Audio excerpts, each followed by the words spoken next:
Ensuite, je vais partager mon écran global. Comme ça, vous suivrez tout ce que je fais, y compris les animations. Voilà. Ok. Donc là, vous devez voir une succession d'écrans, là, en effet un peu bizarre. C'est normal. Si certains d'entre vous ne voient pas l'image ou ne m'entendent pas, vous intervenez. Vous pouvez activer votre micro à tout moment pour participer, ou par le chat, ou en activant votre micro et en m'interpellant, vous dites monsieur et puis vous me posez votre question, quoi. Donc l'objectif de la séance, c'est de voir rapidement la correction de l'activité qu'on avait fait jeudi. Et puis, alors je vais pas corriger encore ce que j'avais ramassé. Et puis on va faire le cours. Donc ça, c'est ce qui est affiché ici, c'est le TP de la dernière fois. Donc le titre, ici c'est le titre du chapitre que vous devez noter dans votre cahier. La feuille en dessous, elle est collée. Je rappelle qu'elle est recto verso, il suffit de la plier en deux pour pouvoir coller la partie sur laquelle il n'y a pas d'annotation et vous pouvez la coller dans votre cahier. Donc on avait déjà fait un certain nombre de choses, donc je vais faire vite avec vous. L'autre groupe l'a pas fait, donc je vais aller un peu plus lentement. Donc pour prouver que l'œil voit la bougie, on avait tracé deux rayons. Il faut montrer que la lumière provenant de l'objet, que ce soit une source primaire de lumière comme la flamme ou une source secondaire comme la bougie, il faut prouver que la lumière pénètre dans l'œil. Et il y a cette condition-là qu'on peut voir quelque chose. Il y a un adage qui dit quand tu vois, c'est que tu es vu, quoi. C'est-à-dire que si tu vois quelqu'un, bah, il peut te voir en retour, parce que la lumière, elle va de l'un à l'autre, hein, dans les deux sens, donc on peut pas être vu, enfin, voir sans être vu, hein. En tout cas, l'œil. Là, il y avait une erreur, c'était dans l'autre sens que se propage la lumière. On avait dit que la lumière se propage en ligne droite dans un milieu transparent et homogène.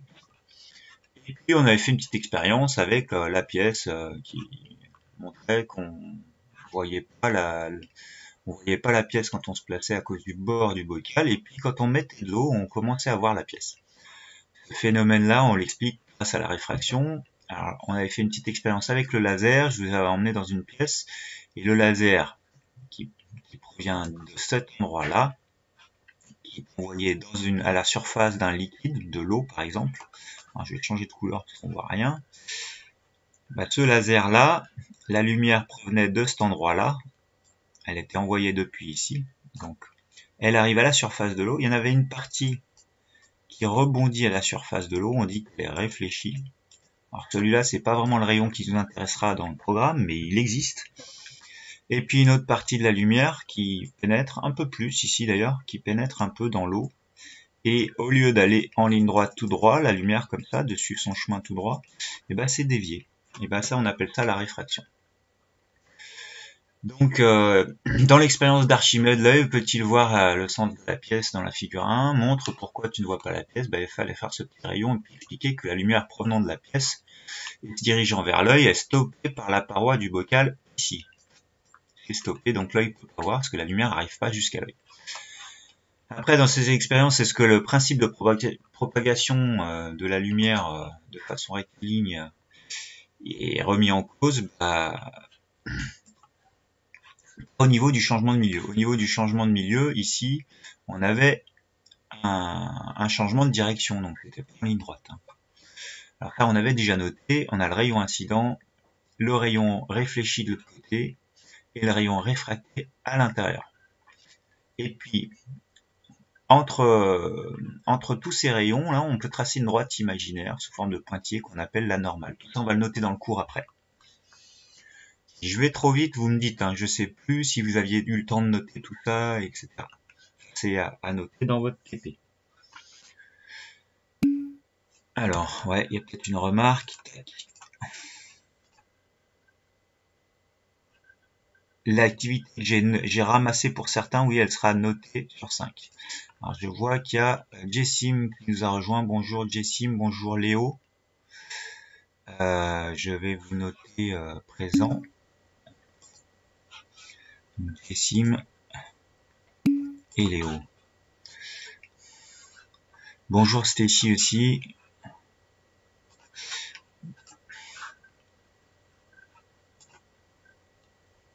Ok, je poursuis. Donc, ceux qui étaient pas à JSIM, ce document-là, tu l'as sur l'ENT, je suis en train de le corriger, il faudra le rattraper. Tout ce que j'ai fait pendant que vous étiez là a été filmé, hein, donc vous pouvez retrouver déjà tout ce que j'ai fait avant que vous arriviez là sur la session de classe virtuelle. C'est normal, je vois pas ce que vous partagez. Ah bon, tu vois pas du tout là mon écran là?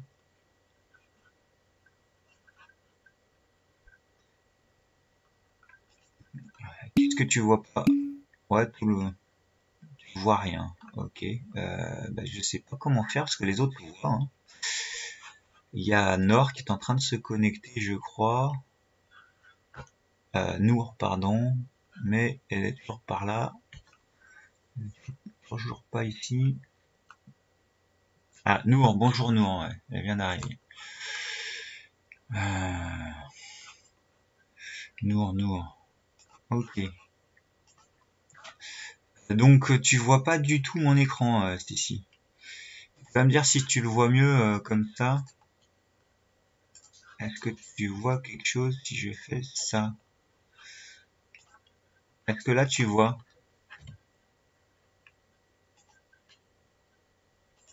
Stacy, c'est à toi que je m'adresse. Est-ce que tu vois l'écran là maintenant? Ah mais t'es parti. Bon, alors du mal hein. Allez, je poursuis du coup comme j'avais commencé en partageant tout mon écran. Donc j'en étais à ce stade sur le document. Pour ceux qui n'étaient pas là jeudi, je l'ai mis sur le NT, hein, ce TP qui commençait par loi de la réfraction. Le titre du chapitre c'est C9 vision et image. On va noter le cours dans un instant, je vous dirai quand est-ce qu'il faut noter. Ici sur la fiche de cours, il faudra rattraper tout ce qui a été écrit. Et tout ce qui est ici, qui est écrit, vous allez le retrouver dans la vidéo, hein. Donc il fallait compléter ici le rayon incident, c'est celui qui arrive, le rayon réfracté, c'est celui qui change de milieu transparent, donc celui qui rentre dans l'autre milieu, et le réfléchi, c'est celui qui rebondit. Alors, on avait les définitions dans le point court de chacun de ces paramètres.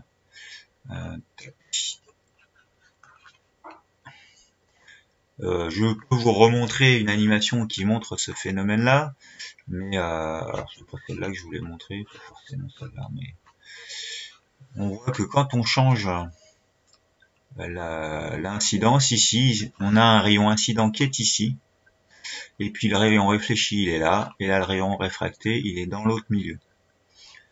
Donc cette fois-ci ça vient de la gauche, alors que dans notre document ça venait de la droite, mais on fait bien ce qu'on veut, hein. Là, le rayon incident vient de la droite, là dans ce dessin le rayon incident vient de la gauche, mais on vient bien avec de l'endroit où on veut avec le rayon. Quel vocabulaire, on va le noter dans le cours tout à l'heure. Je vais aller assez vite là-dessus, il faudra rattraper ça. On a fait une expérience avec le disque optique, souvenez-vous, ce disque-là, on avait une source laser, et puis on pouvait venir avec une espèce de demi-cylindre comme ça, qui est dans une matière transparente, le plexiglas, et grâce à ça, on pouvait faire varier l'angle avec lequel arrive la lumière dans ce milieu transparent. Et il était suggéré de mettre un angle de 50 degrés au départ. Donc pour ça, on réglait sur 50 degrés par exemple ici. Alors attendez, je vérifie que ça coïncide avec notre dessin, oui c'est ça. Donc 50 degrés, c'est ici, là comme ça sur 50. Donc on voit 50 degrés ici, j'ai réglé le rayon lumineux à 50 degrés et on voit qu'il est réfracté. Alors c'est réfléchi ici aussi, mais je veux pas le noter, mais c'est surtout le réfracté qui m'intéresse. Il est réfracté à presque 31 degrés. Donc sur le document, il fallait indiquer ici que c'était réfléchi de façon symétrique à 50 degrés, mais surtout c'est réfracté à environ 30 degrés.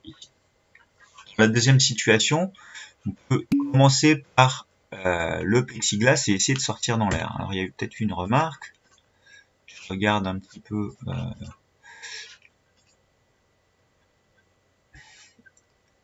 Monsieur, je vois absolument rien, Nour. Je vois pas. Il y aura la vidéo, hein. Je peux rien y faire moi, hein. Je vais mettre la vidéo reste en ligne, hein, mais je vais mettre la vidéo après et puis tu verras peut-être que ça marchera, je sais pas. Donc si cette fois-ci, si je reprends l'animation, si on passe par le plexiglas d'abord et on essaie de sortir dans l'air avec un angle d'incidence de 30 degrés, dans ce cas-là, ça veut dire qu'on se met dans ce sens-là. On se met avec un angle d'incidence de 30 degrés, comme c'est suggéré ici. Voilà, et puis ça sort environ à 39 degrés en réfracté, puis ça va rebondir ici à 30 degrés de façon... Ah non, je suis pas à 30 là. 30 degrés, c'est ici. Donc ça sort à 45, 6, 7, 8, 49 degrés. Et ça rebondit à 30 degrés ici en face. Donc sur le document, c'est les rayons que vous avez fait jeudi. Le rayon incident, il se réfléchit en symétrique à 30 degrés. Et en réfracté, il était environ à 50, un peu moins de 50. Alors, ce qu'on doit retenir, c'est que le rayon, ici, si je regarde le rayon réfracté, je vais le surligner, le rayon incident, il est là, il arrive là. Normalement, sa course, elle continue comme ça en pointillé. Et dans la réalité, il est dévié comme ça. Donc, par rapport à la normale, il se rapproche de la normale, ce rayon. Donc, ici, il se rapproche de la normale quand il est dévié. Mais ça signifie qu'on vient de l'air et qu'on cherche à rentrer dans le plexiglas. Maintenant, quand on vient du plexiglas et qu'on cherche à sortir dans l'air, le rayon incident, il est comme ça, le rayon de départ dans le plexiglas. Normalement, il est censé aller tout droit. Et en réalité, il se rabat comme ça. Donc, par rapport à la normale, il s'en est éloigné. Au lieu de se rapprocher de la normale, il s'éloigne. Ou il s'écarte de la normale.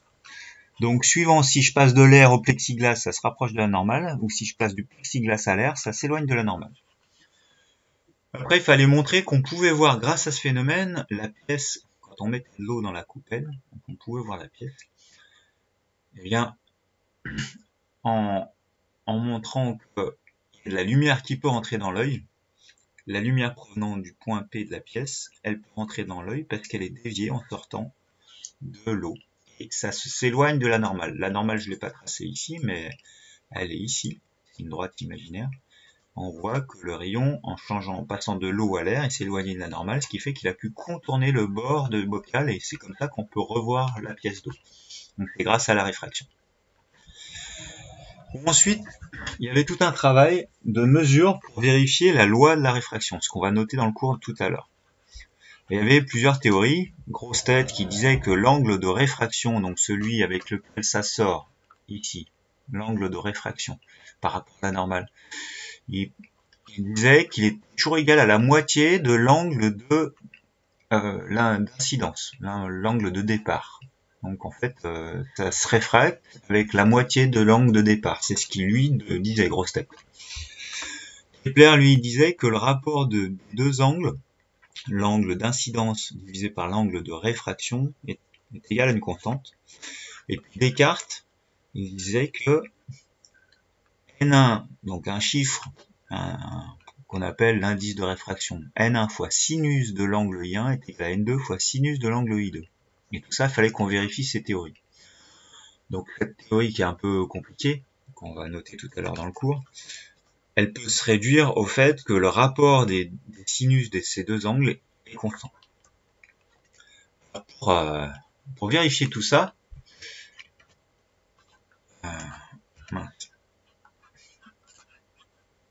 option du pointeur, non, je veux quitter le pointeur,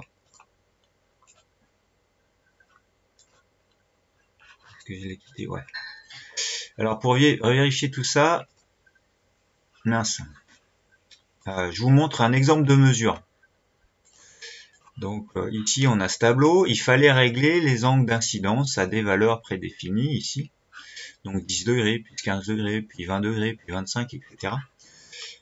C'est ce que vous avez fait avec le laser. Alors je vais le faire ici. La première mesure, par exemple je vais en faire une, 10 degrés. Si je me mets à un angle d'incidence de 10 degrés, donc le laser arrive à 10 degrés d'angle par rapport à la normale qui est ici, c'est cette droite à 0 là. Donc cet angle d'incidence est à 10 degrés. Ben, on voit l'angle de réfraction ici qui est à 5, 6, 6,5, 7. Alors suivant la précision avec laquelle je règle les choses, je suis à 6,5 ou à 7. Et donc on peut en déduire ici que la valeur l'angle de réfraction, c'est 6,5. Et on faisait ces mesures-là en faisant varier l'angle d'incidence à chaque fois. Je vais faire une autre vérification, par exemple à 60 degrés, je vais me placer à 60 degrés, je vais vérifier que je prends bien un angle de réfraction à 35. Quand je me place à 60 degrés, c'était 60 ou 65, je sais plus ce que j'ai dit là. 60 degrés, ouais. À 60 degrés, donc je me mets à 60, là, 60 ici, et je vois ici que je suis à 35 degrés en angle de réfraction. Donc j'ai indiqué toutes ces mesures-là qui ont été effectuées dans le tableau, hein, donc bien à 60 prouve 35 degrés d'angle de réfraction. Et voilà toutes les valeurs que j'obtiens. Ensuite, j'avais demandé de les mettre dans le tableau Excel de résultats. Donc c'était ces valeurs-là qui sont en rouge qu'on a remplies. Puis les calculs des trois théories étaient faits ici en couleur. Le rapport de I1 sur 2 pour grosse tête, le rapport des deux angles I1 divisé par I2 pour Kepler, et le rapport des deux sinus pour Descartes. Et après, il fallait essayer de trouver la théorie qui convenait le mieux. Quand on regarde I1 sur 2, bah, ça marche pas. Il faudrait que les deux colonnes qui sont là, elles coïncident bien. Il faudrait qu'à chaque fois, le chiffre qui est dans cette colonne coïncide avec le chiffre qui est dans celle-là. Dès le départ, ça marche pas. Donc ça marche jamais, en fait. Il y a peut-être un endroit où ça marche, et encore, je suis même pas sûr. Non, il n'y a aucun moment où ça marche. Donc, grosse tête, il dit, ce qu'il dit, ça tient pas debout. Hein. En regardant la colonne I2 égale I1 sur 2, bah là, est-ce que la relation de grosse tête est acceptable? Bah non. Hein. La colonne numéro 3 qui est en jaune correspond pas à la colonne 2. Après, si on regarde Kepler, c'est la quatrième colonne, alors on constate quand même que ça a l'air de marcher un peu. On revient dessus, ici, sur la colonne de Kepler. Ce qu'il dit, c'est que ça doit être égal toujours à la même chose, donc une constante. Alors, avec une mesure précise comme celle que j'ai faite, et avec deux chiffres significatifs, c'est-à-dire qu'on s'arrête au deuxième chiffre significatif, on trouve 1,5, 1,5, 1,5, 1,5, puis là on passe à 1,6, 1,6, 1,6, 1,6, puis ça augmente de plus en plus. Donc on constate quand même qu'à partir de 30, 35 degrés, dans ces zones-là, ça marche plus. Ça marche pour les petits angles ici, ça marche. Puis après, pour les angles quand ils sont plus grands, ça marche plus. Donc on va pouvoir dire que ça marche au début, mais à partir de 35, 30 degrés, 30 degrés, ça commence vraiment plus à marcher là. Donc ça fonctionne jusqu'à un angle d'incidence d'environ 40 degrés et après ça augmente et là c'est plus du tout bon. Maintenant si on s'intéresse à celle de Descartes, c'est la dernière colonne qui est ici. Alors dans les premières colonnes je faisais le calcul de sinus de chacun des angles, I1, sinus de I1 et sinus de I2. Et j'essaie de faire ensuite le rapport de ces deux calculs. Ben, je constate avec deux chiffres significatifs que ici ça fait 1,5, ici ça fait 1,5 aussi, parce que 9 c'est au-delà de 5, 1,5, 1,5, 1,5, 1,5, 1,5, 1,5, 1,5, 1,5, 1,5, 1,5, 1,5, 1,5. Donc ça marche. C'est toujours 1,5 en moyenne. Même quand c'est 1,4 quelque chose, bah derrière c'est un 9 ou un 8, donc c'est 1,5. Donc ça marche, c'est constant. Ça c'est toujours égal à une constante. Donc Kepler, dans la dernière colonne, il affiche un résultat qui est constant à deux chiffres significatifs près. Donc sa théorie, elle fonctionne. C'est celle qu'on va noter dans le cours tout à l'heure. Dans cette relation de Snell-Descartes, la grandeur n représente l'indice de réfraction, c'est-à-dire la capacité à dévier la lumière. À partir d'une de vos mesures, détermine la valeur expérimentale de N2, c'est-à-dire l'indice du plexiglas. Alors, je vais vous laisser le temps, ceux qui ont encore leur document, d'écrire ça. Donc, d'après la relation de Descartes, N1 fois sinus de I1 est censé être égal à N2 fois sinus de I2. C'est ce que dit la relation de Descartes. Et on démarre avec le premier milieu qui est de l'air. Donc ça signifie que l'indice du premier milieu, il vaut 1. L'air ne dévie pas la lumière, donc l'indice il vaut 1. Donc dans cette expression-là, on va remplacer N1, l'indice du milieu 1, on va le remplacer par 1. Et le but, c'est de trouver N2. Hein. Donc si je remplace N1 par 1, ben, je trouve sinus de I1 est égal à N2 fois sinus de I2. Donc je remplaçais ça par 1, c'est comme si j'avais enlevé N1. Maintenant, je veux trouver N2. Il faut que j'élimine sinus de ID qui est de ce côté. Alors, vous trouvez une astuce, mais en mathématiques, vous divisez par sinus de I2 des deux côtés, pour éliminer le sinus de ID qui est là. Soit vous vous souvenez, vous placez cette expression-là dans une pyramide, avec ici, bah, ce qui est en ligne, je le mets en bas, donc j'ai N2 ici, j'ai sinus de I2 ici,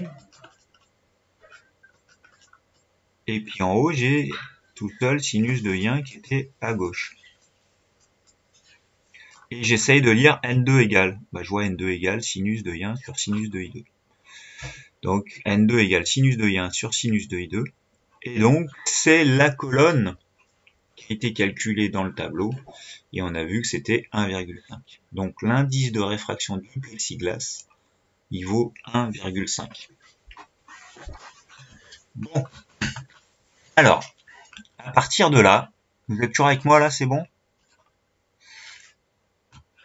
À partir de là, il va falloir noter le cours. Donc là, je vais quitter le diaporama. Est-ce que vous êtes toujours avec moi là? J'entends rien. Vous êtes toujours là? Ouais, Ronan, ok. Oui. Ok, donc à partir de là, maintenant, sur votre cahier, vous allez commencer à noter le cours. Alors Simon, t'avais pas fini de copier, je suis désolé. De toute façon, vous allez retrouver la vidéo. Juste après le cours, je vous poste sur YouTube la vidéo de ce cours-là. En se déplaçant sur la vidéo, tu vas retrouver le stade où on en était pour copier le TP là, la fin du TP. D'accord? Ça me permet d'avancer relativement rapidement. Ok, alors est-ce que tu as noté une remarque? Ok, d'accord. Alors je poursuis maintenant avec le cours. Donc à partir de ce stade-là, on passe au cours. Donc à noter dans votre cahier en partie cours après le TP. Vous notez le chapitre C9. Alors j'avais mis j'avais mis vision et image. En fait, on va commencer par la loi de Descartes de la réfraction. Et dans le chapitre 10, on commencera à parler des images avec les lentilles. Dans votre livre, ils ont tout traité en même temps. Vous pouvez noter ce titre-là pour le chapitre 9, et puis on va juste s'intéresser dans le chapitre à cette loi de la réfraction. Puis voir les exercices un petit peu, comment on fait pour faire des calculs avec ça. Donc on note, dans le cahier, chapitre 9, loi de Snell-Descartes, il y en a deux en fait, de la réfraction. Vous trouverez ça, pages 228 et 229 du livre. La première chose à noter, c'est que quand la lumière elle change de milieu transparent, elle est déviée de sa trajectoire. Ça s'appelle la réfraction. Vous arrivez tous à voir là? Je vais peut-être partager simplement... Non, c'est bon. Si, je vais faire ça. Je le remets, excusez-moi, mais je...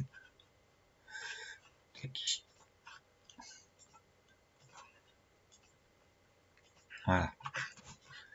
Donc, lorsque la lumière change de milieu transparent, elle est déviée de sa trajectoire, c'est la réfraction.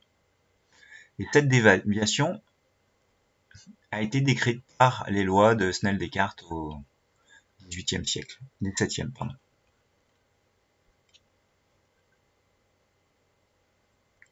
Donc la théorie, là, ce qu'on a vérifié, Descartes, c'était il y a 400 ans, 300, 400 ans, qu'il a trouvé ça. Ça veut dire qu'il utilisait déjà le sinus, mais il n'avait pas de calculatrice, lui. Hein.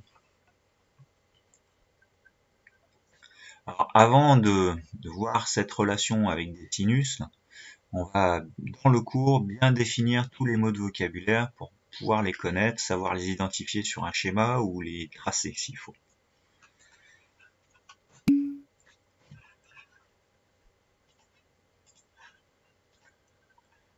Alors, il y a une remarque. Il y a des gens... Alors, monsieur, rien à voir, mais on finit le cours à 10h25 et on reprend... Ouais, on fait comme d'habitude. Alors, vous avez une pause, hein, vous avez une pause. Hein. De toute façon, moi, je vais pas tenir 1h30. Hein. Honnêtement, je pense pas que je vais faire 1h30 complète. Je sais pas. En fait, si, je vais peut-être faire... On verra. De toute façon, je vous libère à 10h25 ou plus tard, quoi, c'est sûr. Donc, on fait comme si c'était un cours, hein, normal.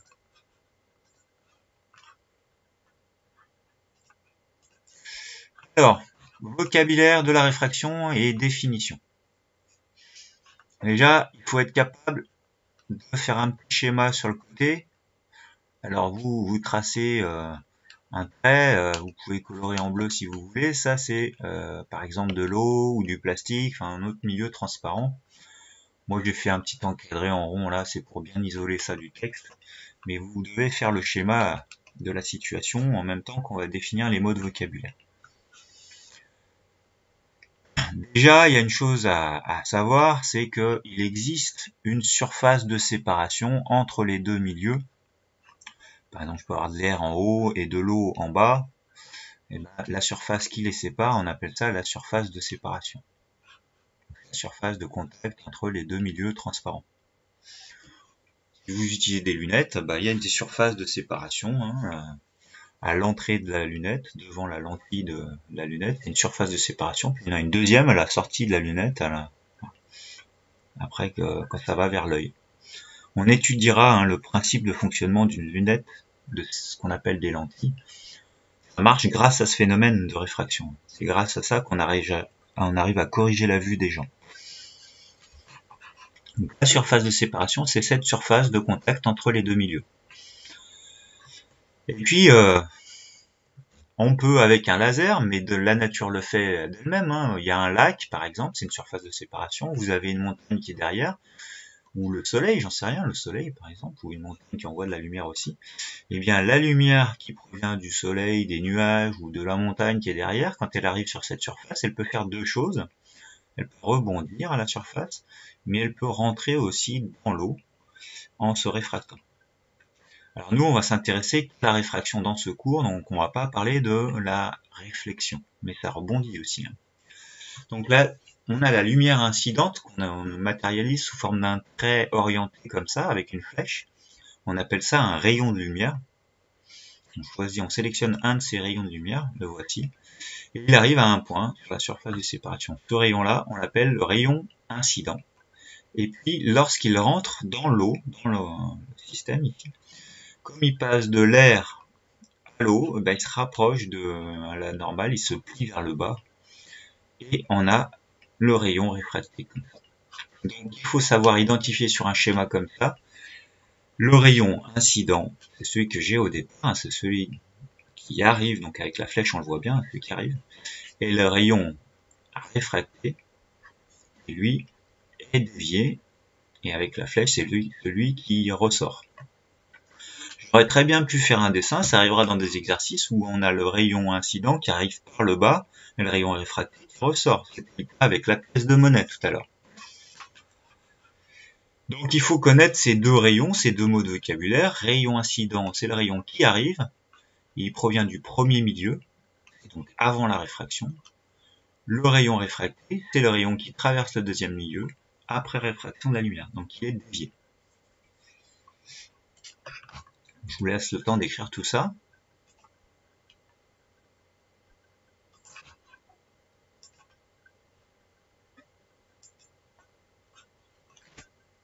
J'en profite pour regarder en salle d'attente si personne n'attend. Non.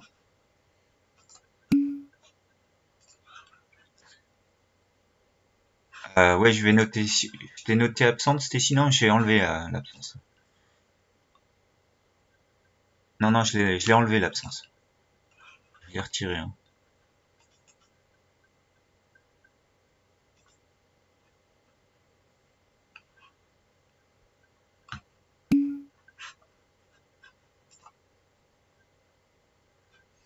Bah, moi je l'ai retiré et puis il a pas été saisi par l'administration, donc c'est bon, t'es pas noté absente, hein, c'est ici. T'inquiète pas.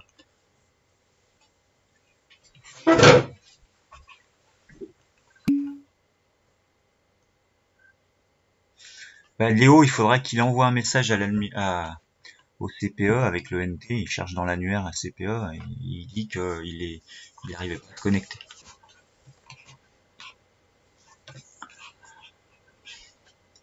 Bon, autre mot de vocabulaire maintenant.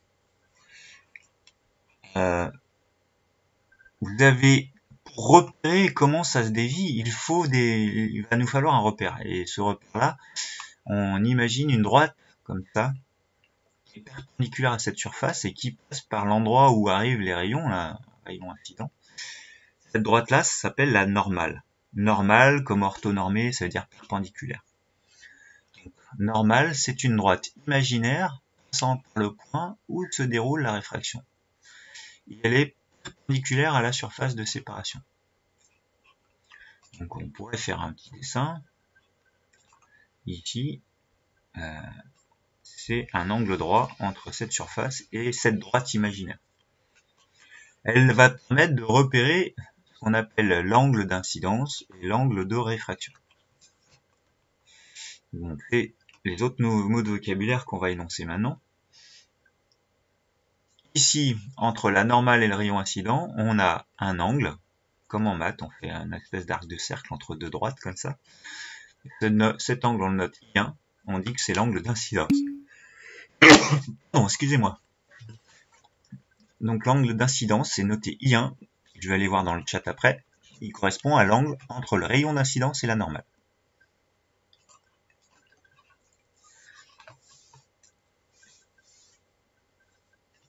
Ok Léo, je vais pas pouvoir retirer l'absence tout de suite. Il va falloir que tu rattrapes ton cours. Tout ce qui s'affiche sur l'écran, hein, c'est le cours. Ah, si, c'est bon, j'ai encore la main. Donc j'ai pu te retirer l'absence, Léo.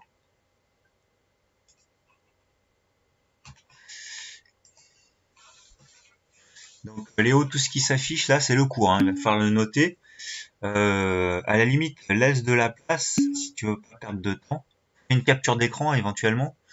Et tu commences à noter à partir de la dernière phrase. Hein. Tu te laisses vraiment de la place. Si tu veux faire une capture d'écran, tu peux. Sinon, de toute façon, il y aura la vidéo que tu pourras consulter. Donc, l'angle d'incidence.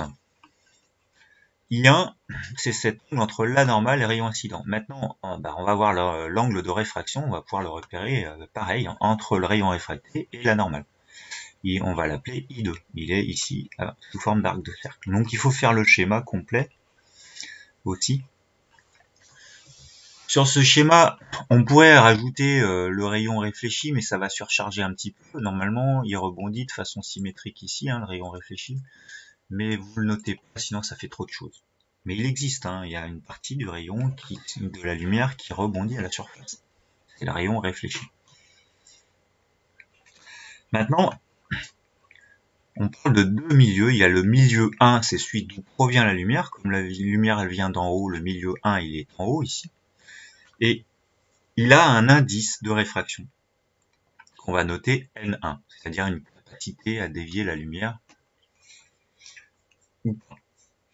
Le milieu 2, il est en dessous, ici dans ce schéma, parce que c'est l'endroit où ressort la lumière, et il a un indice N2. Et donc ces deux paramètres, N1 et N2, on les appelle indices de réfraction des milieux. Et en fait, pour faire simple, c'est leur capacité à dévier la lumière.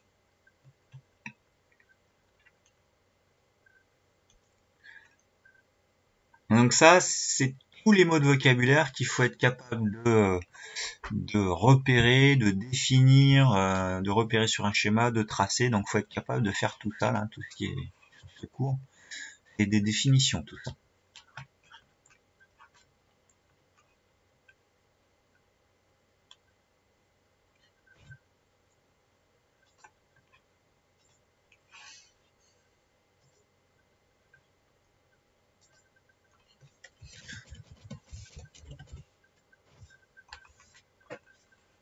Alors, des situations de la vie courante en réfraction, hein, et il y en a plein. Hein. Je vais vous montrer quelques images là pendant que vous travaillez.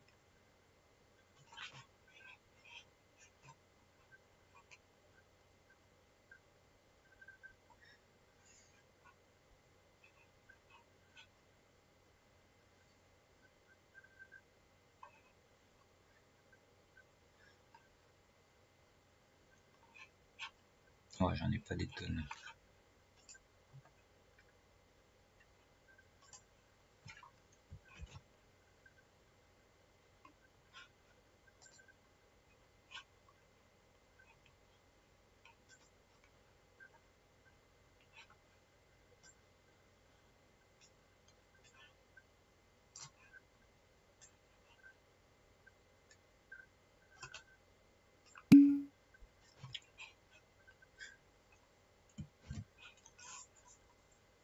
Il y a un souci.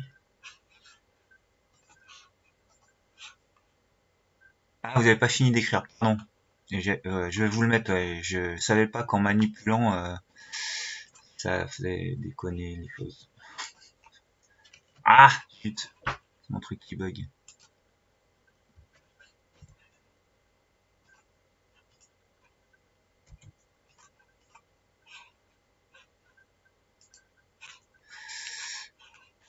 Je vais y arriver. Hein. Excusez-moi, mais c'est que ça bug. Hein. C'est moi là.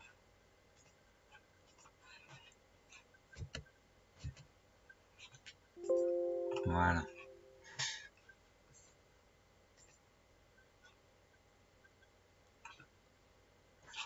Qu'est-ce que j'ai fait?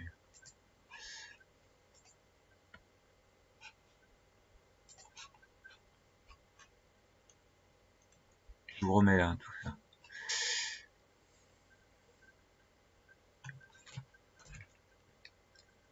Alors.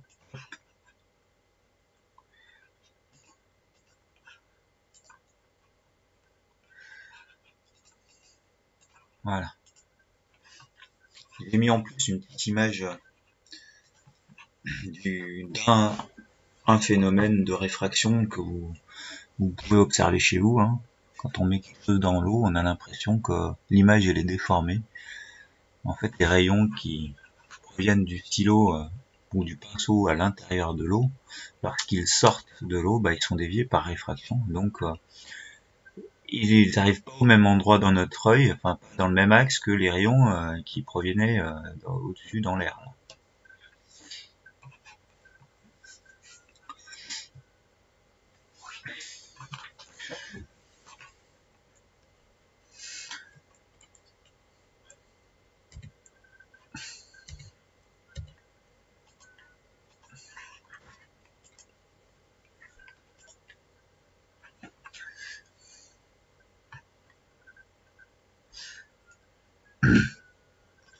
Alors vous me direz quand vous aurez fini d'écrire. Je vais je vais faire mieux que ça, Marius. Le schéma, je vais le mettre en vidéo YouTube à la fin. Donc tu pourras le retrouver le schéma. Maintenant, une astuce aussi, hein, si vous maîtrisez un peu l'ordinateur, hein, vous pouvez faire une capture d'écran. Donc vous faites imprime écran et puis vous collez ça quelque part. Comme ça, c'est peut-être encore plus facile pour recopier le cours derrière si vous a manqué des choses.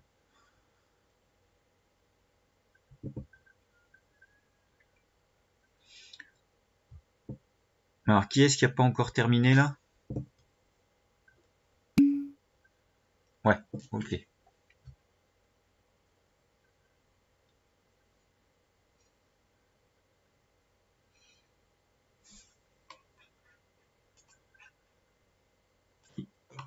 Je relance la vidéo. Ok. Alors, grand 2 maintenant. Alors, la loi de la première, il existe deux lois de la réfraction. Nous, on a vu que la deuxième, en fait. Mais la première, faut quand même l'énoncer un petit peu. Je fais un petit dessin que vous n'allez pas faire. Donc, vous notez grand 2, première loi de la réfraction. Le petit dessin, il explique un petit peu en 3 dimensions comment ça se passe.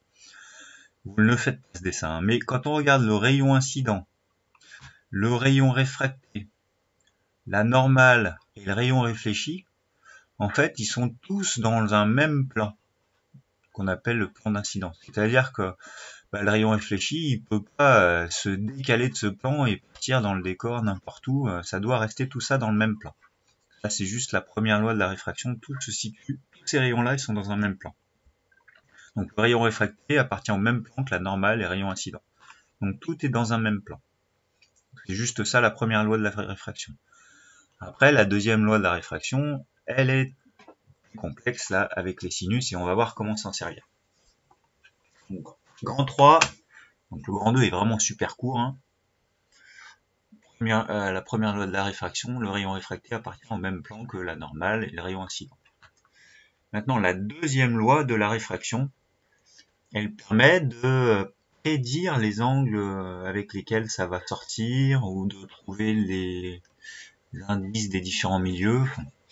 C'est une loi un peu complète. Donc elle établit une relation entre l'angle d'incidence, l'angle de réfraction et les indices, il manque un S, de réfraction des milieux. Je vais le modifier, mettre mon indice et puis je reviens dessus. Hein. Les indices. Je vais vous partager mon écran, ce sera mieux. Parce que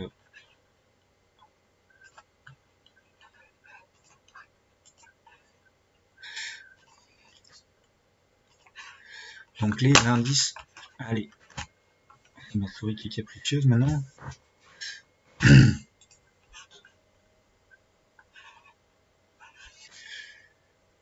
Donc établi.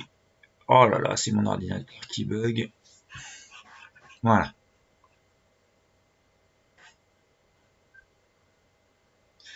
Donc c'est une relation entre l'angle d'incidence, l'angle de réfraction et les indices de réfraction des milieux. On la note N1 fois sinus de I1 est égal à N2 fois sinus de I2.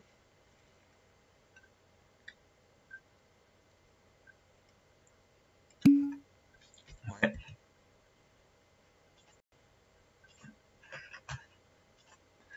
Je vais remettre, c'est facile de jongler. Il y a des jeux, je vois rien. Vous voyez pas, d'accord. Ok. N'hésitez pas à activer plutôt le micro pour parler. C'est plus commode pour moi parce que sinon, là vous voyez là, c'est bon.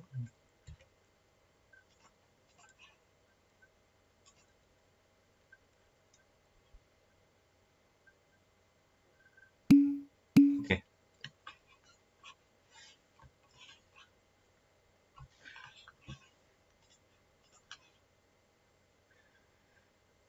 Donc c'est cette loi qu'il faut savoir utiliser parce que elle est pas simple à utiliser. Hein. Pour faire la calculatrice, il faut utiliser les sinus, etc.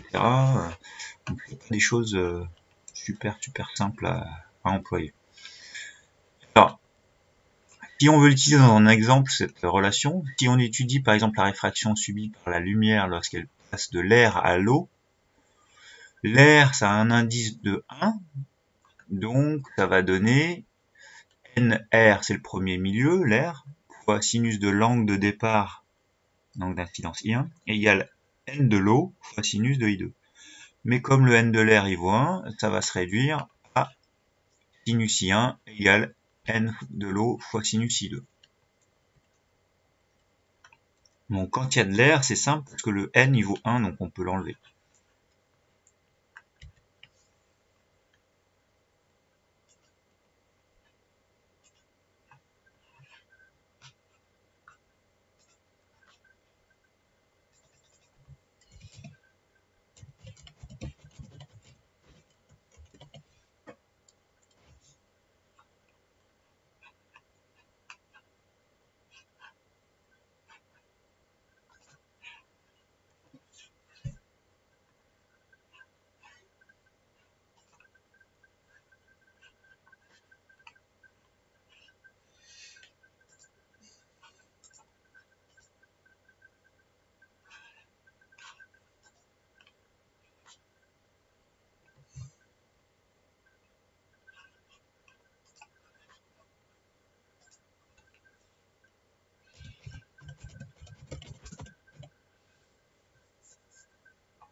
je me rends compte que l'air, là, j'ai fait une faute d'orthographe, c'est pas 2. Hein.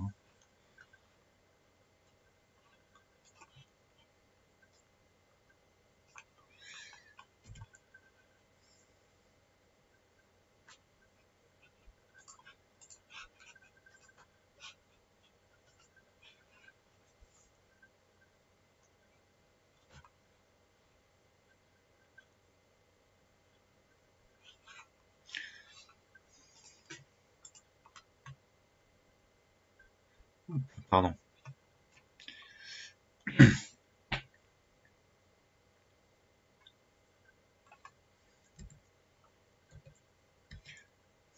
Alors, vous avez encore besoin de temps pour écrire le cours, là, ou c'est bon?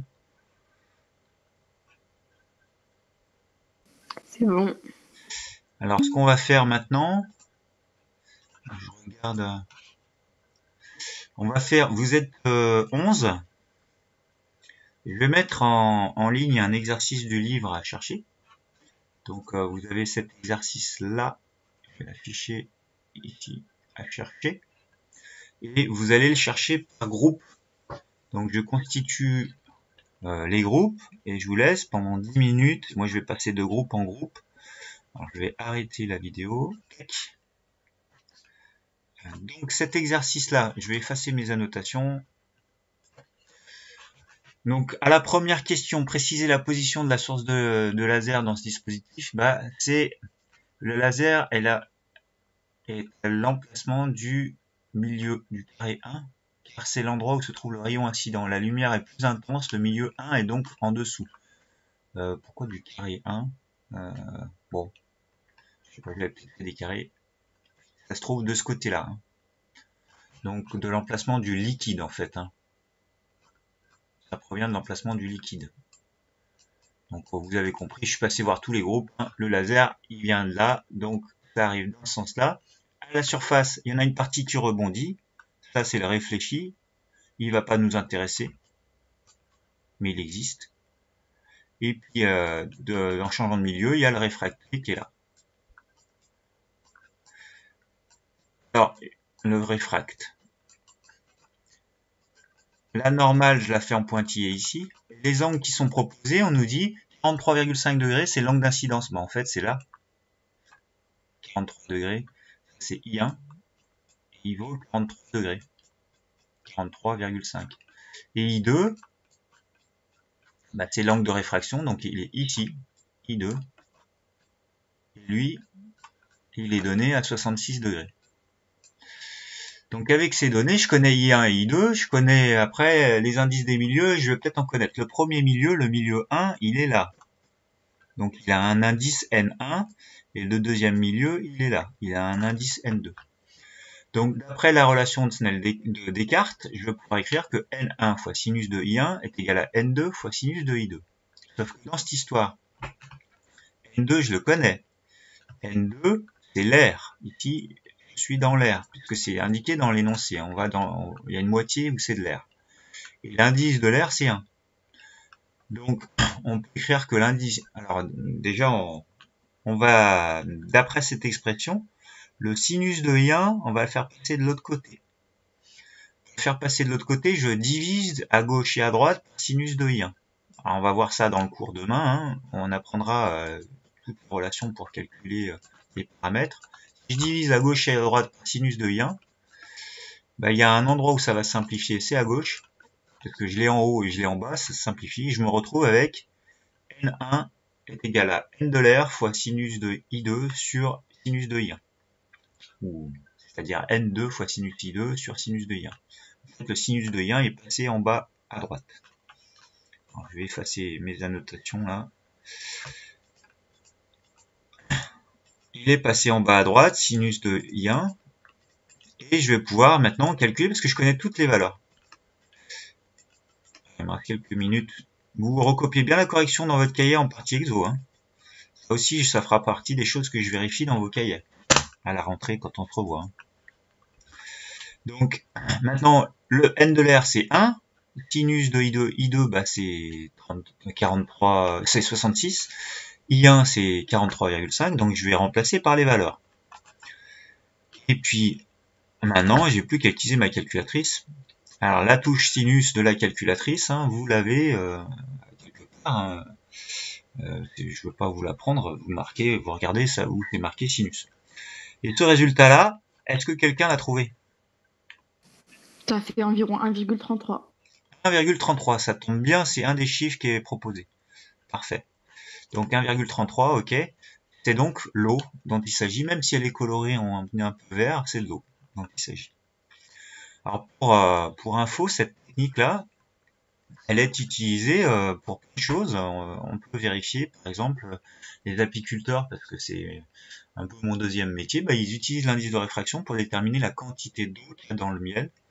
En fait, l'indice de réfraction du miel va dépendre de la quantité d'eau, et donc en mesurant cet indice-là, on peut savoir s'il y a la bonne quantité d'eau ou pas, et savoir si c'est propre à la consommation ou pas. Il y a plein d'applications à ce truc-là. Du coup, je vous laisse avec ça. Demain, vous aurez un exercice à chercher supplémentaire qui sera l'exercice. Alors, il y aura la partie QCM, mais je vous mets tout ça sur le NT, et puis l'exercice 19. Donc, le QCM du livre, page 135 ou 134, et l'exercice 19 seront à chercher pour demain. Du coup, je vous laisse là, comme ça vous avez votre pause, il est 23, vous avez 2 minutes d'avance. Alors, c'est à rendre, vous verrez ça sur le ND. Je vais vous le mettre sur le ND si c'est à rendre ou pas, ok? Allez, au revoir tout le monde, Bonne journée, au revoir. bonne journée.